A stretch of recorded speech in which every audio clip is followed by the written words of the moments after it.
This Vulcan science officer from Star Trek in the Bishojo line by Kotobukiya is a figure I've been waiting for ever since it was announced because I wanted her to join a group of figures I have of girls in space uniforms. In this group, I try to pay homage to the best sci-fi shows. The group is centered around Minmay from Macross. She's surrounded by Sai Lamas from Gundam and Yukimori from Space Battleship Yamato. In this group I also have Asuka and Mari from Evangelion, Lum from Urusei Yatsura, and more importantly today, Marajad from Star Wars. That is before Disney took it over. This Vulcan science officer is balancing my Marajad figure both symbolically and aesthetically. Symbolically, they are both from mostly live-action universes, and I'm glad to have these two figures that can blend in a collection of mostly anime figures. And of course, Star Trek and Star Wars are the two most iconic live-action universes. Aesthetically, they are both blue, which helps in conveying the idea that they are symbolically paired together.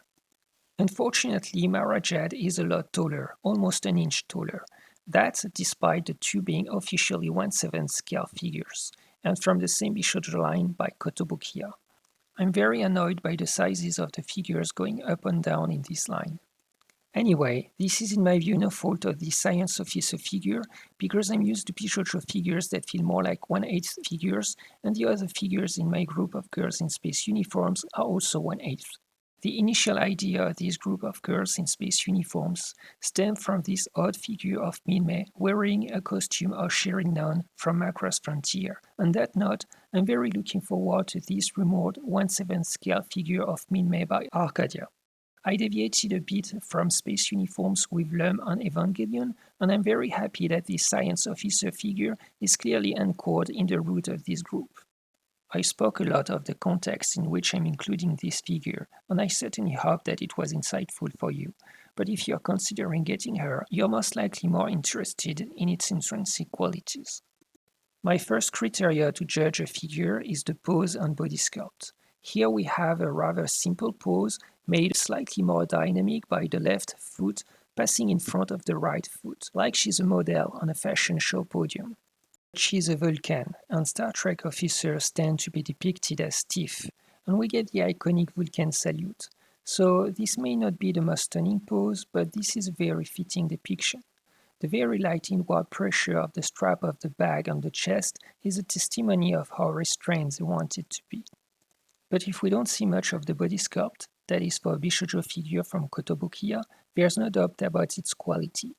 So for this first criteria of pose and body sculpt, I rate this figure 2 out of 3 for good. My second criteria is painting and details. Again, this figure doesn't show off, simple paint job all over, the usual great quality for the face with glossy lips. She also has glossy nails. The bag is the tricorder as seen in the series, so great attention to details here.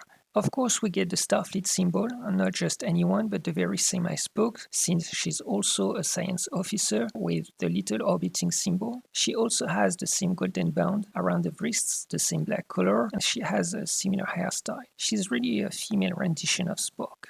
The pointy ears have the right shape and size, and since she's looking to her side, they're adequately prominently displayed. The only complaint I have is with the eyebrows. It's a great oversight, showing that the artistic team worked on reference images but were not knowledgeable enough of the Star Trek universe. Very disappointing, but also telling how the industry works. It's surprising that no one could tell them early enough that they were doing something wrong. Overall, for the criteria of painting and details, I rate this figure 2 out of 3 for good. It's very faithful, but also unimpressive. My third criteria is iconicity. She's an original character, so I won't rate her more than 2 out of 3 for good.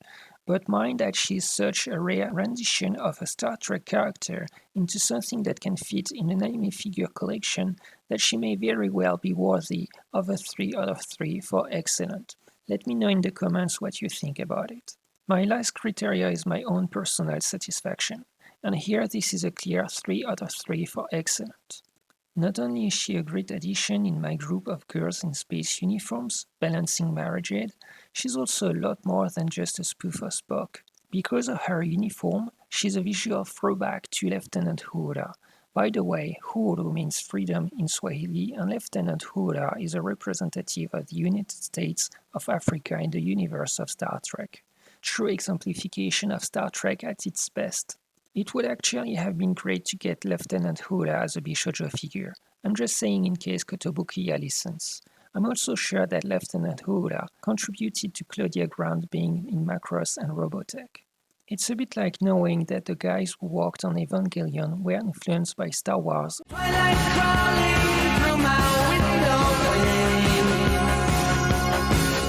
knowing that Barbarella influenced Boichi Terazawa. Science fiction is a beautiful global creation of our time, unifying people in the imagination of the future.